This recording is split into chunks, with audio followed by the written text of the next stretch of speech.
providing important information to you all as you decide whether or not you want to apply for a grant through our programs and to help you as you develop your proposal application. And then additionally, to answer any questions that you may have as you are working on that development process. So with that, I'm going to pass it over to Jordan, and he's going to get us started. Yeah, thanks, Tori. And I'm glad to see a number of you on the call already. And as we're going through these slides, I'm hoping that you'll all be developing questions and we'll have a good chunk of time towards the end of the talk to answer those. So first, a brief overview of what we'll discuss today. We'll talk a little bit about the program itself and some of the updates that have been made to the program recently versus in past years.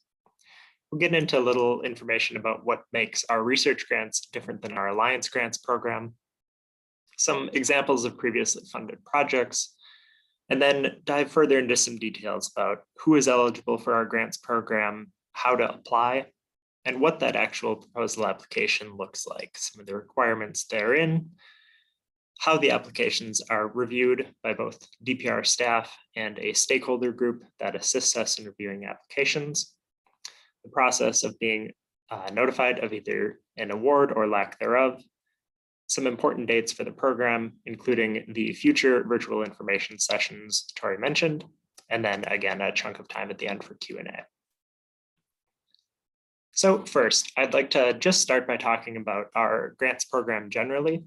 So DPR's pest management grants program is housed within the integrated pest management branch of DPR.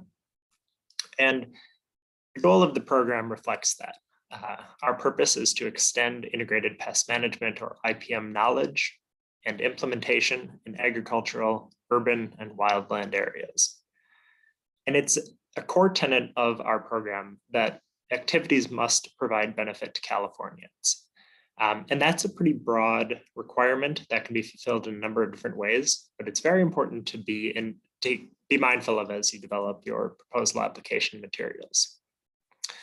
And then finally, DPR's core mission is to support the state's goal of accelerating the transition to safer, more sustainable pest management. And DPR's grants help to fulfill that mission, again, mostly through our efforts to enhance integrated pest management. So for 2023, we've retained a number of the changes made to the 2022 program, and I've highlighted some of those on screen. For people that may have seen our materials in the past or applied in the past, there's a couple important updates. The first and perhaps most important one is that we have an expanded funding pool available. This is the second year that we've had expanded funding available to fund more projects. This year, the research grants have $3.15 million in funding available, and the Alliance grants have $1.5 million in funding available. The proposal application process no longer includes a concept application as it has in years past. We now have a simple one-step proposal application process, and we'll dive pretty deeply into what that consists of today. The solicitation periods themselves have also been lengthened to give people more time to develop their applications. For research grants, the solicitation period is currently open. Both solicitation periods are open and opened in July.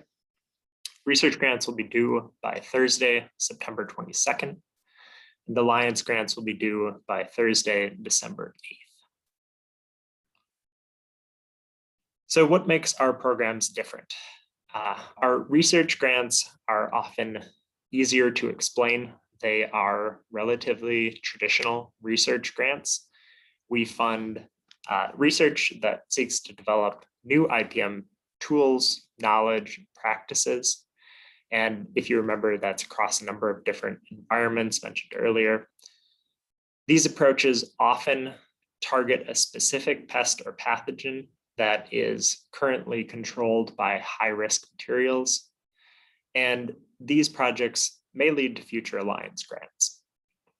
And this is because our Alliance grants program, on the other hand, extends and implements known, effective, and affordable IPM practices.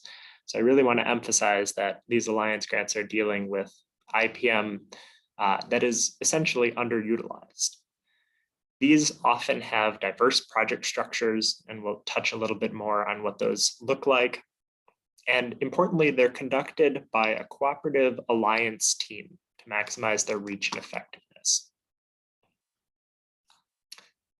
The research grants program goal, stated here upfront, to advance IPM knowledge in agricultural, urban, or wildland settings. These projects should focus on reducing impacts to public health or the environment from pesticides of high regulatory concern and/or considered high risk. So that's that risk that I mentioned earlier. And this is going to be an important thing for you to think about and establish as you're developing research grants materials, is that there needs to be a reduction demonstrated that would be achieved by a successful project in a high-risk material. These research grants often are applied rather than basic research, and this tends to be because applied research projects are more easily able to fulfill some of those goals, such as showing direct benefit to Californians and more easily translating to on-the-ground implementation, such as might be found through an alliance grant. Basic research is allowed, but it must be strongly justified that these benefits necessary to a successful proposal application will be found in the project.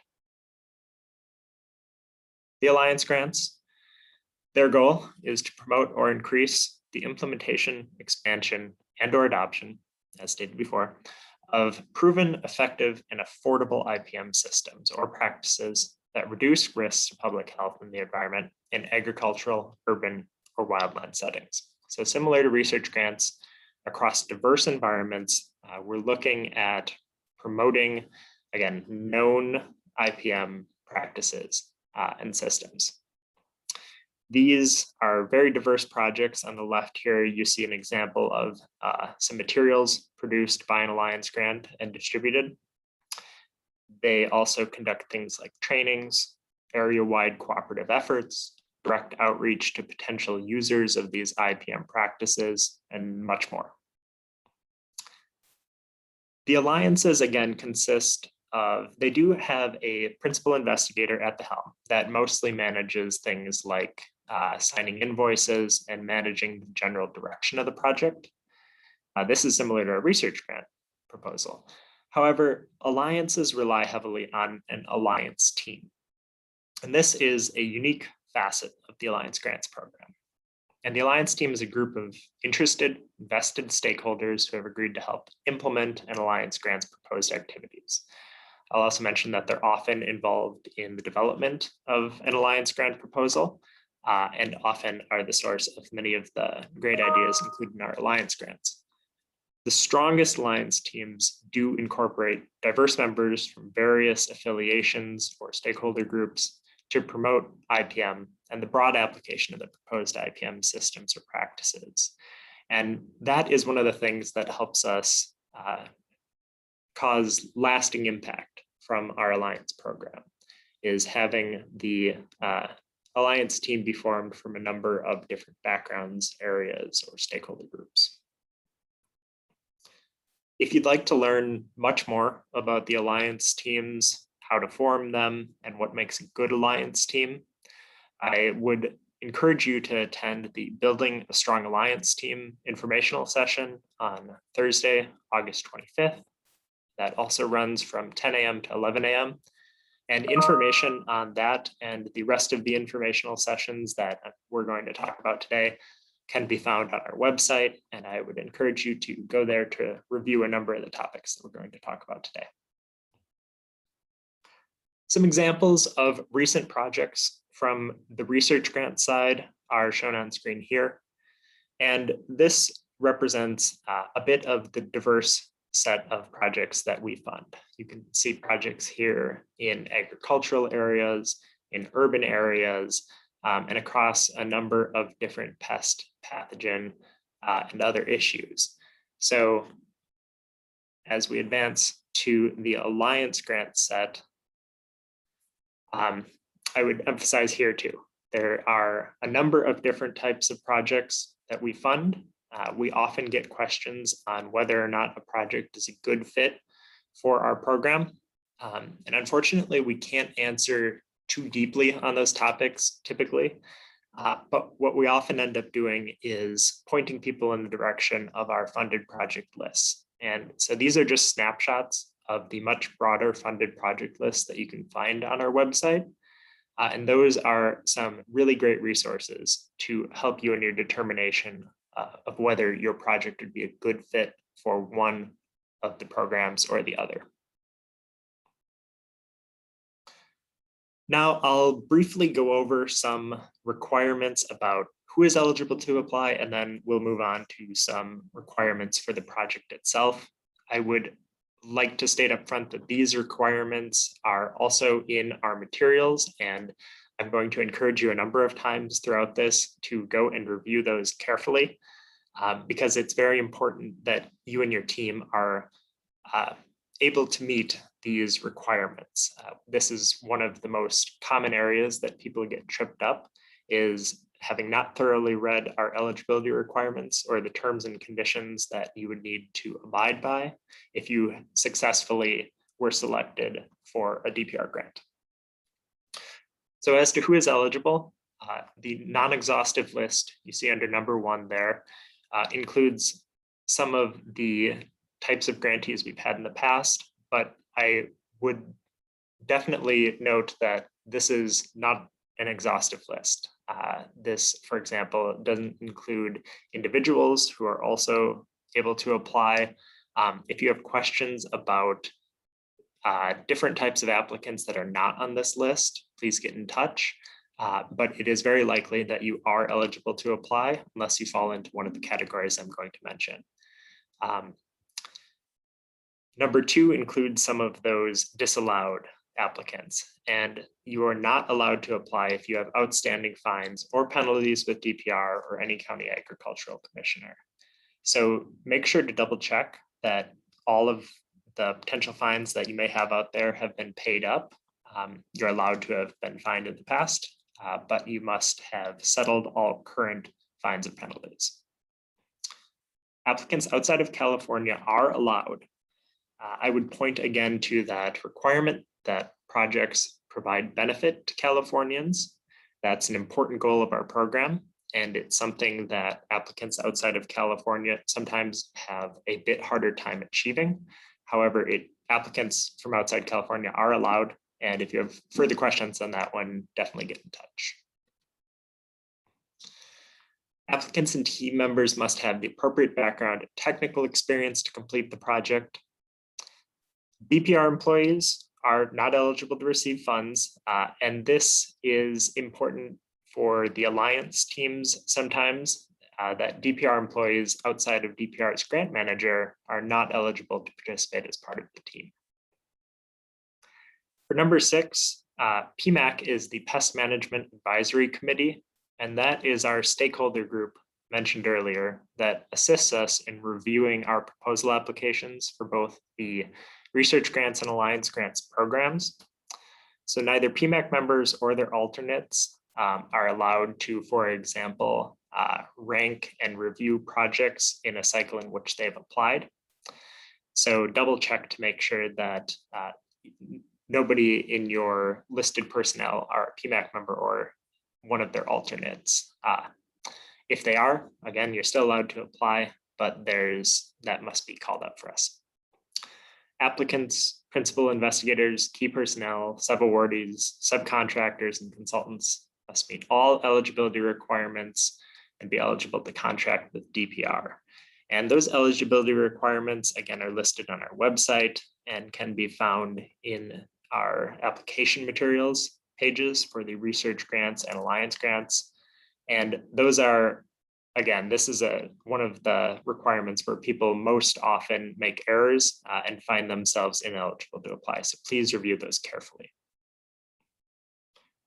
As to the project itself, some of the requirements include that one mentioned up front about primarily benefiting Californians. Funding requested must be within the minimum, which for this cycle is $50,000 for each program, and the maximum, which goes up to the total funding pool. So again, 1.5 million for alliance grants, 3.15 million for research grants. And it cannot depend on other sources of funding for the completion of any task or deliverable. And this is an important one that we see sometimes with research grants being an issue. We know that in particular, a lot of academic labs are working on a lot of parallel projects that involve closely related topics. However, the project must be essentially an entire unit, and it must not, again, rely on outside funding for the completion of those task deliverables. In-kind contributions are allowed for personnel, equipment, facilities, and materials.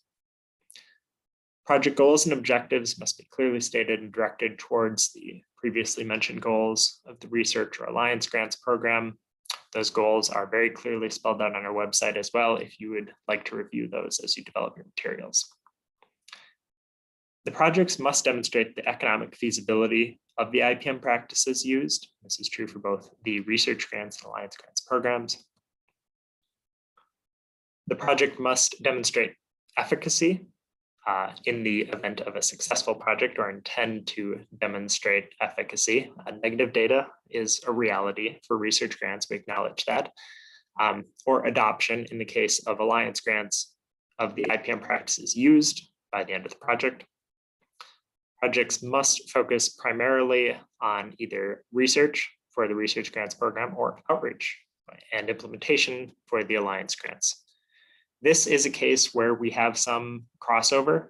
Some alliance grants include small portions of research, and some research grants include small portions of outreach and extension.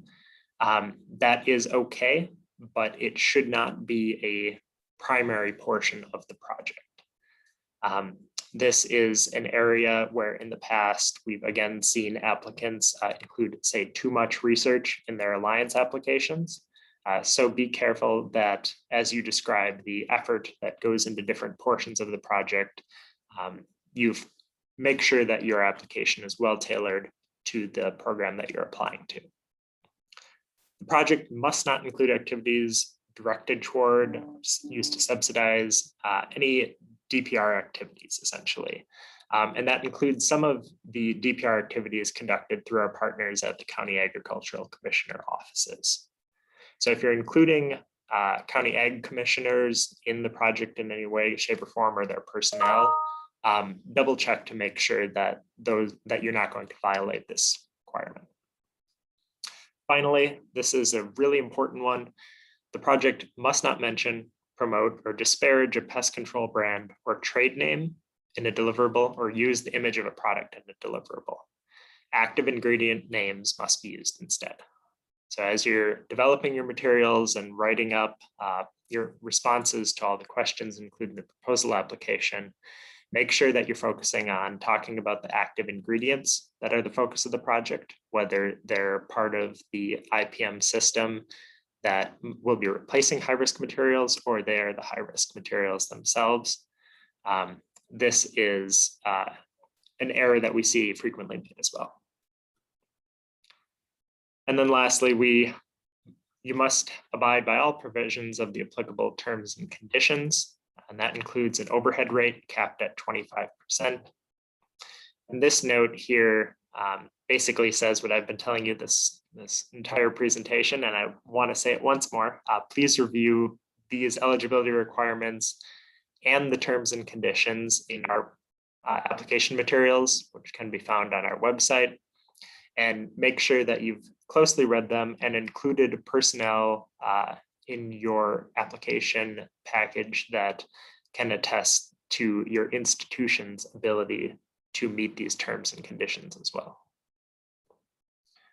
These applications can be found on our website at cdpr.ca.gov/dprgrants.htm.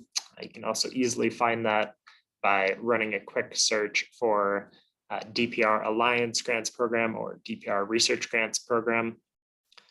Applicants complete the previously noted one-step proposal application and its included materials, and then return that completed proposal application to the email address listed here. This email address is found in multiple places on the website, so you don't need to memorize that. But it's important that you submit to the right place so we can review your application. So at this point, I'm going to turn it over to Tori Biesenor to give the second half of our talk. Perfect. Thank you so much, Jordan. So right now, I'd like to give everyone an overview of basically what goes into a complete proposal application that you will then submit.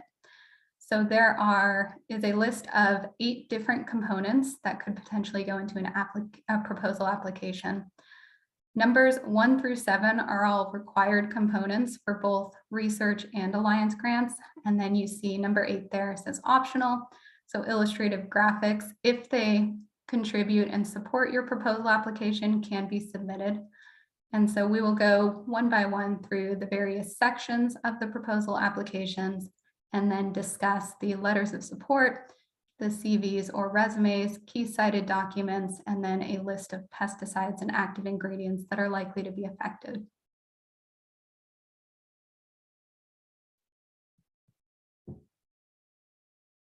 Can you go ahead? Thank you. All right, so the first section of the proposal application is the project information section. So the project information section and again, this is the proposal application form that can be downloaded from our website. And again, Jordan mentioned those various places where you can access these materials. Again, a simple Google search should also pull these up. So section 1 of this proposal application form is going to contain basic project details. So things like the project title, the budget, different geographical areas that are served. There will be places where you can input grantee contact information. So the contact information of the PI of the project, the person submitting, media contact, etc.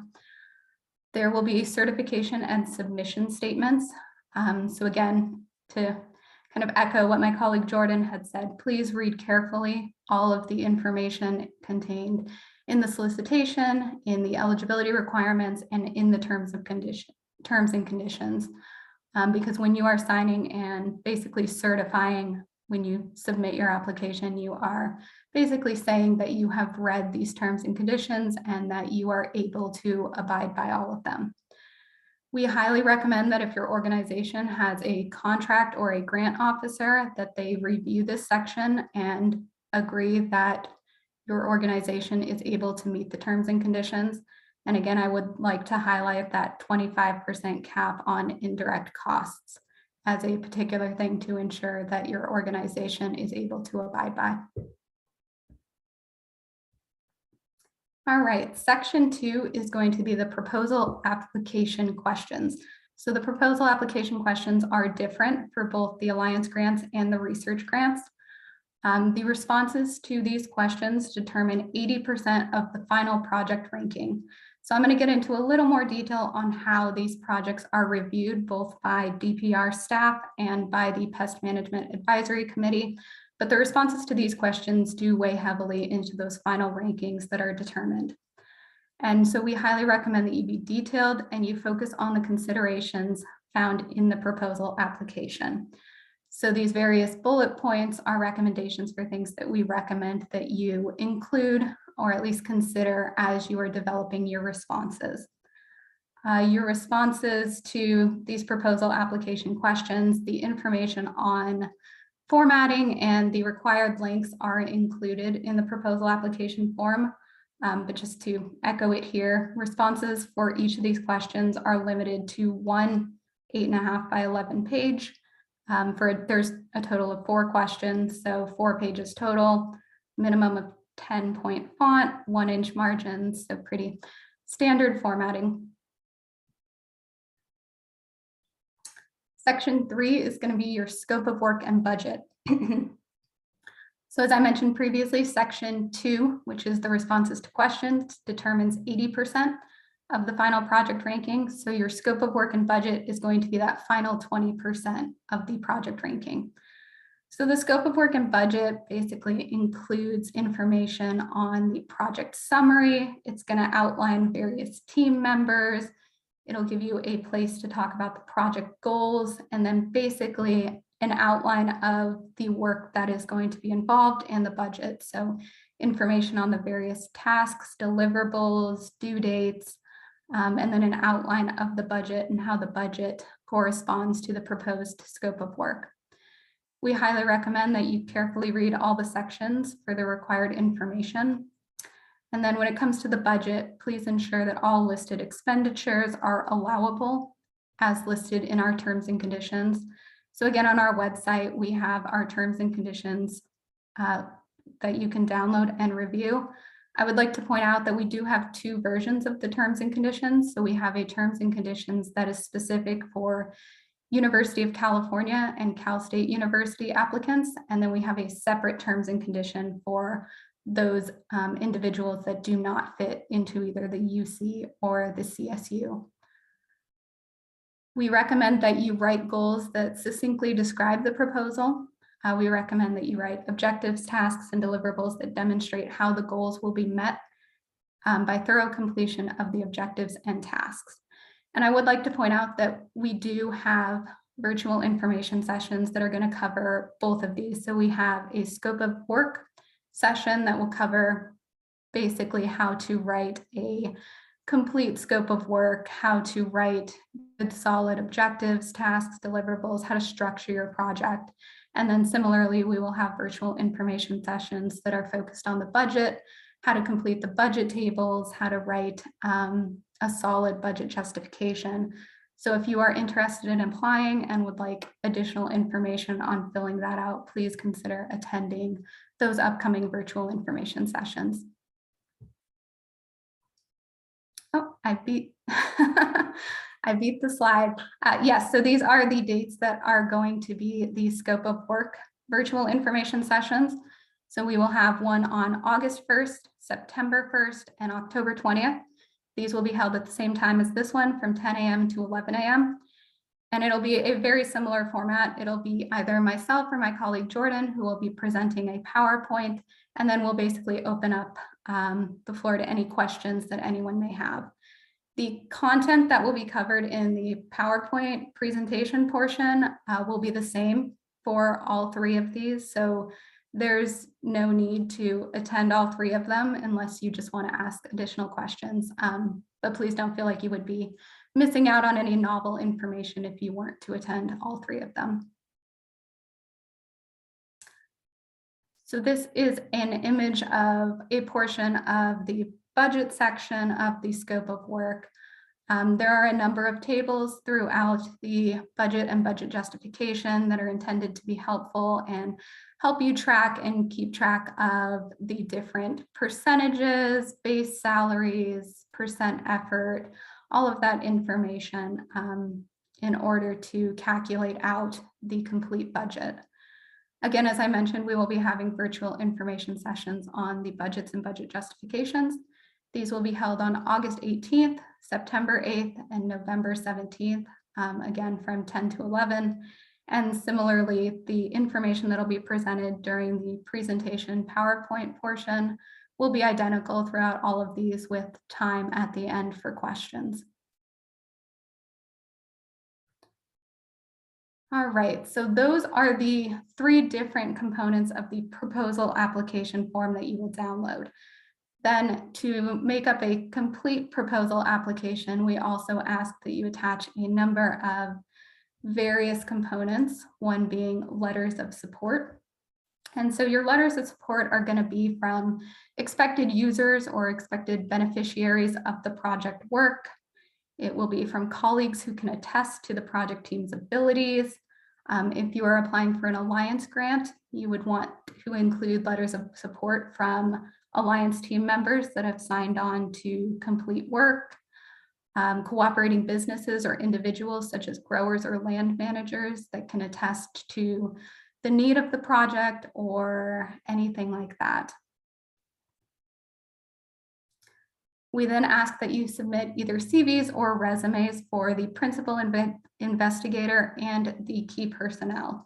So just as a very brief overview, the principal investigator is basically the person that has the primary responsibility for financial management of the project, controlling project funds, and is basically responsible for all components of project administration. So they're going to be the ones that are communicating with DPR, providing status updates, signing off on invoices. So that person will need to submit either a CV or a resume.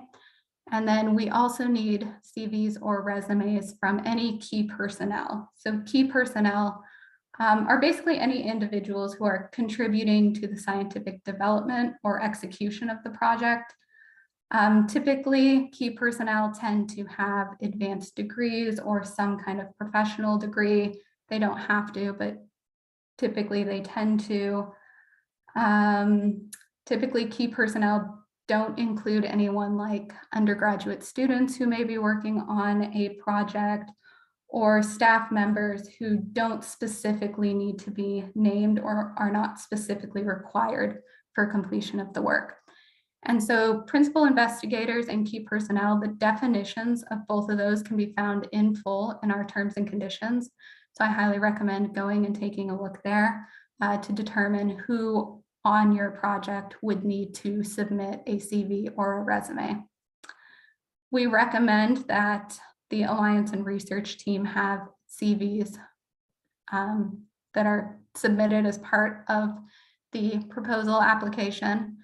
Again, the only requirement is to submit CVs or resumes for those individuals that are either principal investigators or key personnel.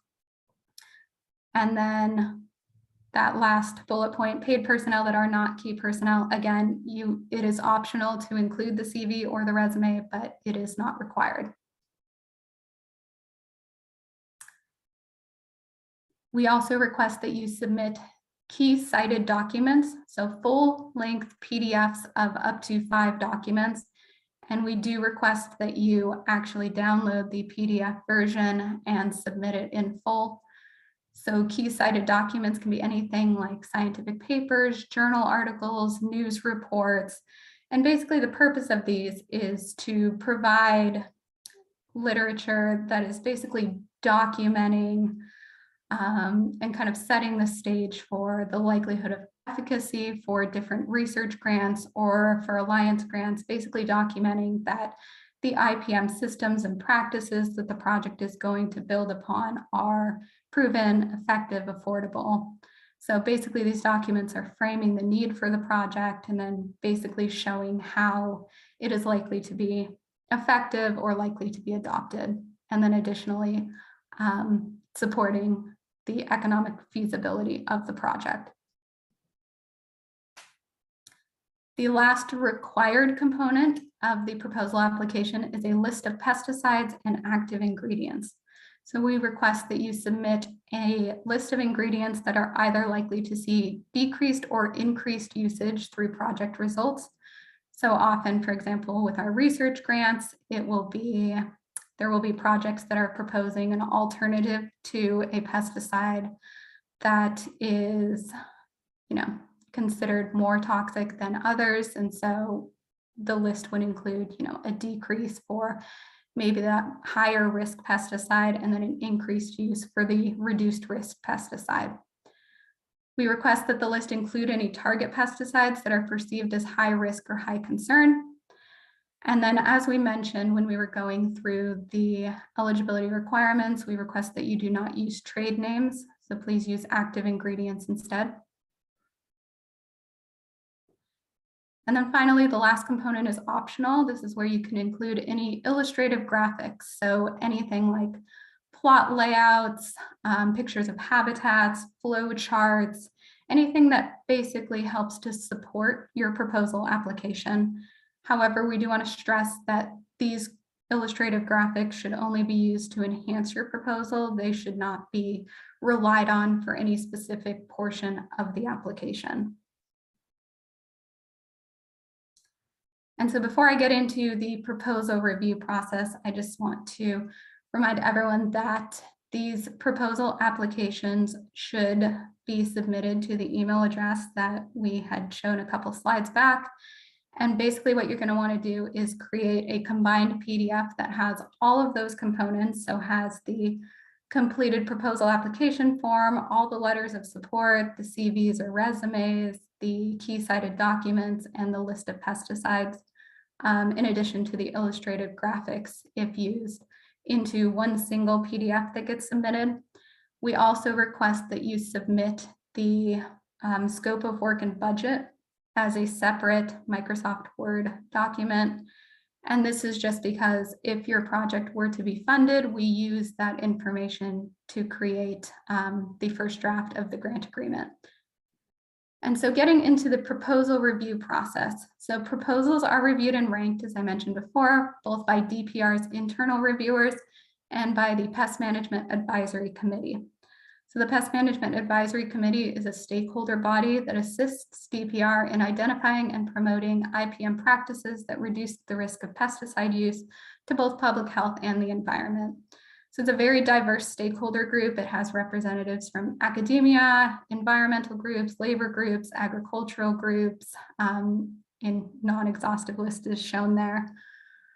And basically these two bodies, so DPR's internal reviewers and the PMAC reviewers, are going to do an independent review of all of the proposal applications once they have been screened. So to take a minor step back, when we first receive these proposal applications, DPR staff will review them to ensure basically that they are complete, that everything has been submitted, all of the required components have been submitted, and that all eligibility requirements have been met before passing it off to internal reviewers and to PMAC for their full review. And so again, both of those bodies are going to do an independent review of these proposal applications, and will review and rank them according to the information that is outlined in the documents. So again, there is that list of considerations when it comes to the proposal application questions that make up 80% of the ranking, and then the scope of work that makes up 20%. These two reviews and rankings that are created are then passed along to DPR's director, who then selects projects based off of the combined rankings of PMAC and the DPR internal reviewers. The notification process: after DPR's director has selected the proposals for award, DPR staff will notify applications via email. Successful applicants will be invited to draft grant agreements, whereas unsuccessful applicants will be provided with additional feedback on both the merits and concerns that are found in their proposal applications. Research grant applicants, we are anticipating they will be notified in late March 2023 as to whether or not their proposal application was successful. Alliance grant applicants, we anticipate, will be notified in late June of 2023 as to whether or not their application will receive funding. And then here we have a schematic with some of the 2023 program dates and deadlines. The research grants application information is kind of seen here on the top, whereas Alliance grants are on the bottom here. The research grants application deadline will be September 22nd, 2022. Alliance grants deadline will be December 8th, 2022. And again, that just entails submitting all of the proposal application components via email. The Pest Management Advisory Committee, which again is one of the two bodies that is reviewing and providing information on the rankings of the proposal applications, they meet quarterly, and as part of a public meeting, they will discuss the proposal applications and then basically develop their rankings and vote on what information to pass along to DPR's director. So these meetings are again public. The one to discuss the research grants proposal applications will take place on February 9th of 2023 at 9:30 a.m. The Alliance grant one will take place May 11th, 2023, same time, 9:30 a.m. The earliest project start date for the research grants is anticipated to be Monday, July 3rd of 2023. So if you are applying for a research grant, and as you are going through and working on creating your scope of work and your budget, please plan for July 3rd to be the earliest start date of your project. Similarly, for the Alliance grants, the earliest project start date is going to be Friday, September 1st, 2023. So again, as you're going through your scope of work and your budget, please keep that in mind. For the Alliance grants in particular, that does impact the number of months in that first year of the project. We use fiscal years in our scope of work and budget tables. And so please just keep in mind that that first year with the Alliance Grants program will have only 9 months in that first year because of the project starting in September as opposed to July. The latest project end date for both research and Alliance grants will be Tuesday, June 30th of 2026. So again, as you're creating your scope of work and your budget, please keep that end date in mind. And now here on the screen, you can see a list of our upcoming virtual information sessions. So again, similar to this one, we will start off with a presentation that will hopefully provide you with helpful information on the various topics that are listed. We will then have time at the end to answer any questions that may have come up. So again, we have a virtual information session. We have 3 of them on crafting a scope of work. So that's going to focus on writing objectives, tasks, and deliverables. We have a separate series of 3 for budgets and budget justifications.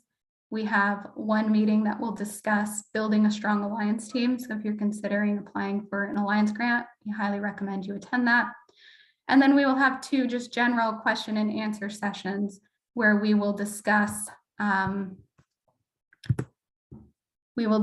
frequently received questions that we have received, and we will cover any questions that you may have had. So if you'd like to learn more, please visit our website. Again, you can find all of our documents that are there, including our solicitations. You'll find the proposal application forms, our terms and conditions. If you have any questions, again, you can attend any in the series of virtual information sessions that we have. You can also email us at dprpmgrants.solicitation@cdpr.ca.gov. And again, that email address can be found all over our materials, so don't worry about memorizing it. I also just would like to say, I believe I misspoke earlier with the Alliance grants. There will be 10 months in that first year due to the delay in start dates as opposed to 9. And so now I'd like to open up the floor to any questions that anyone may have.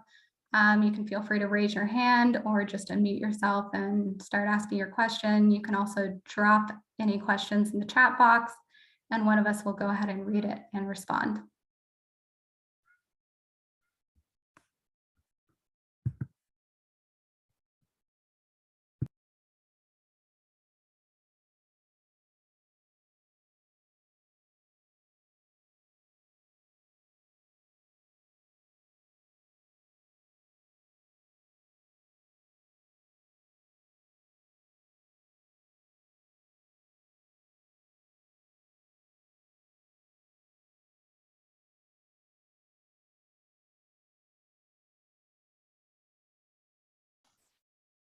And while you guys are formulating some questions, I would also just like to mention that this presentation and future presentations will be uploaded to our website.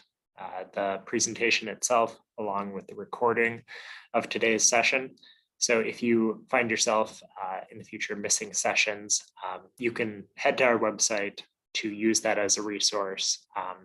Or if you'd like to look back on, say, questions that you might have had answered and maybe we're looking for a little fuller context on, that can be a really great resource as well.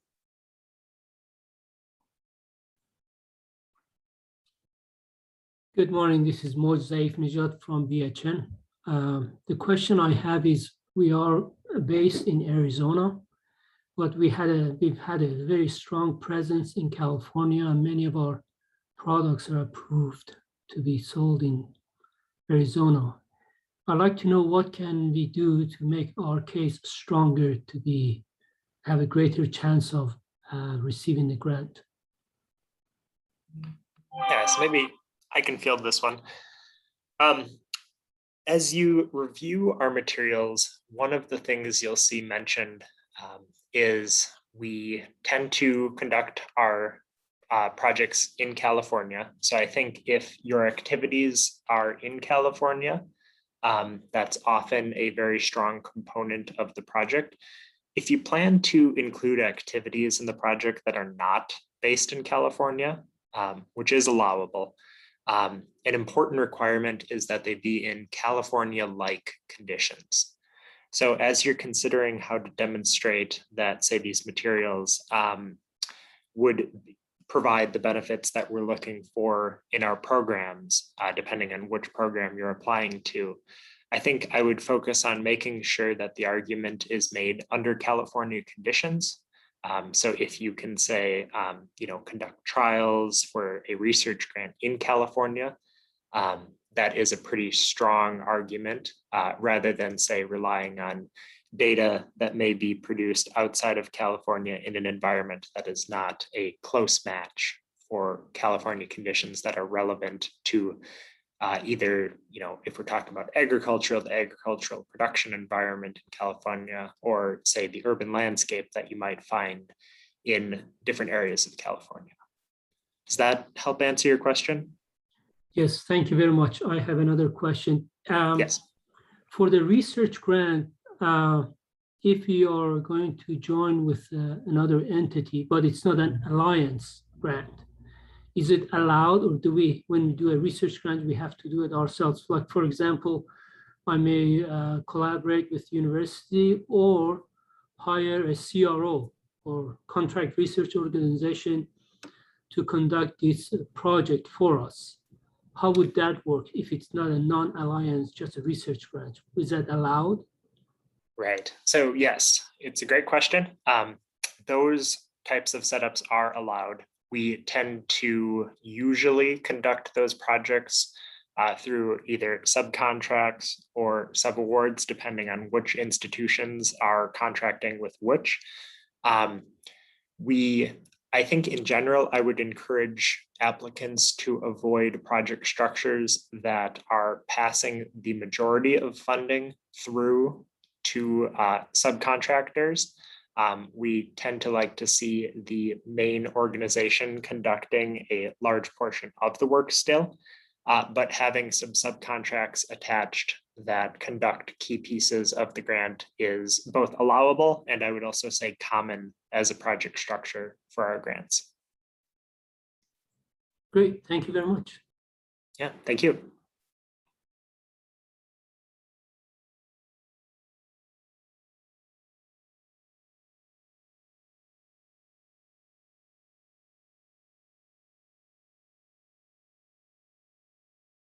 Got about 10 minutes left in our scheduled session today. So if other people have any other questions, I would definitely have time to take a few more.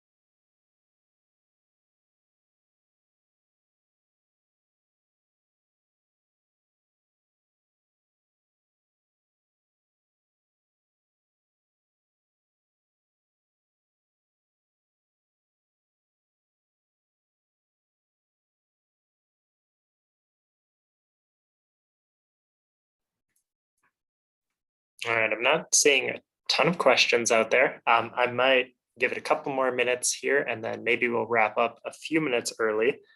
Unless anyone has some topics they'd like us maybe to cover once more, or any portions of the presentation that maybe would be useful to see one more time before we close up. Sorry, this is Zaif Nijat from Biohumanics again, out of Arizona. Sure. Is there a chance of one project, there is a greater chance for one project to get funded over another based on the impact of it on the environment and the IPM in general, or how is that scaled? Yes, so I would say the answer to that question is definitely yes.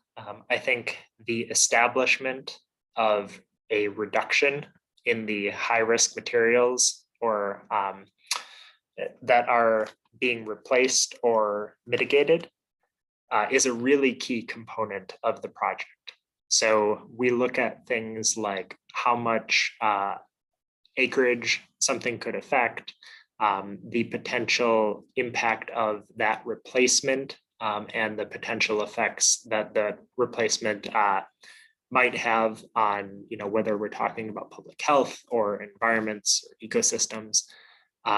That is definitely a major component in our review. So I think I had mentioned when I was discussing that requirement upfront that it's very important to establish well that reduction in high risk usage. And I would definitely say that it's something that can set a good proposal application apart from a great one. Thank you. And another question is that for IPM, we know what IPM is, but if, for example, if product can reduce the leaching of the nitrate into the groundwater, is that can be included in such proposal, or no, that's a totally different thing? Well, I can say a few things broadly about that. I think that we define IPM in a relatively broad sense that incorporates quite a few different aspects of pest management into it. So I think that it is appropriate to perhaps not necessarily focus only on traditional pesticides, but to think about the whole IPM toolkit. I can't get too far into specifically answering the question about that strategy, but I think that it might be particularly useful to go and check out that list of funded projects that I mentioned. And within there, you can find project summaries that include descriptions of what the main thrust of each project was. And you might find some different aspects of IPM that other projects have investigated that might help narrow it down. Is that helpful? Yes, thank you again. Great.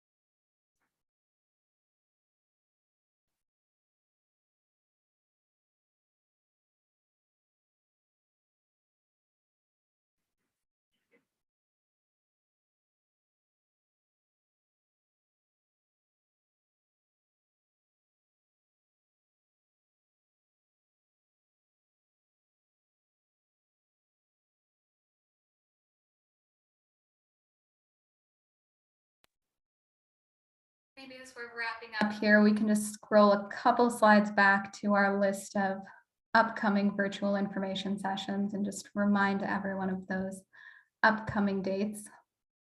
So the next one of these will be 2 weeks from today. And again, that'll be the Crafting a Scope of Work virtual information session. All of these links, again, can be found in our solicitations, and similar setup and structure to this one. Presentation and then time for questions. I know this may be the first time a lot of you are seeing these materials and looking over them. So please don't hesitate to reach out with any questions that you may have, either via email or by planning to attend these upcoming meetings. The first budget meeting will be held, I guess, 3 weeks from today, August 18th. And then that following Thursday will be the Building a Strong Alliance team virtual information session. So we have a lot of good and helpful information sessions coming up in August. And we do hope that you will attend if you decide to proceed with applying for either a research or an alliance grant proposal.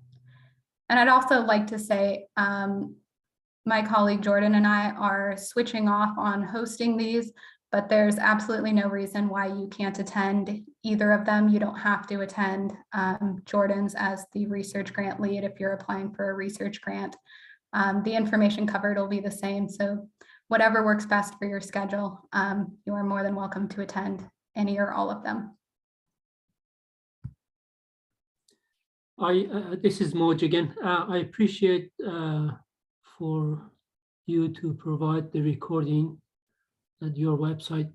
Are the slides of this presentation, can it be mailed to us, emailed to us, or just the recording?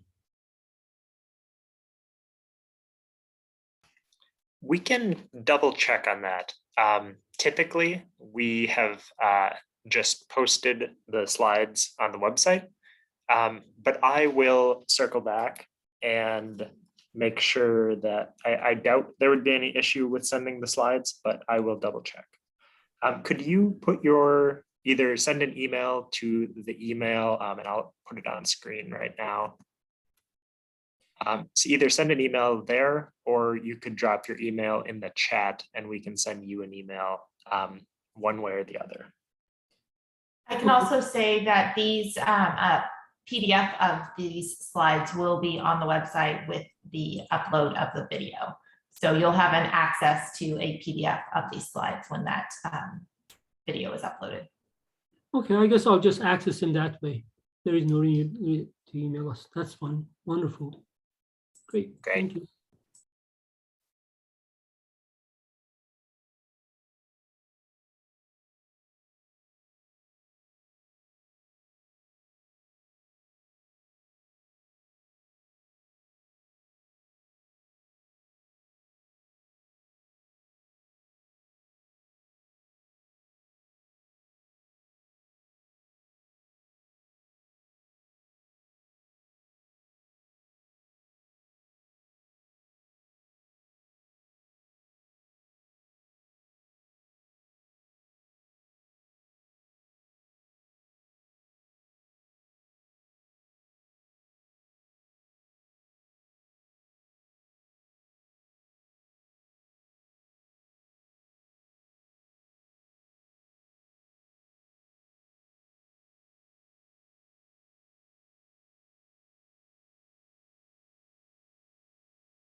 Great. Well, hopefully today's presentation has helped get the wheels turning on a lot of exciting proposal applications for both our research grants and alliance grants programs.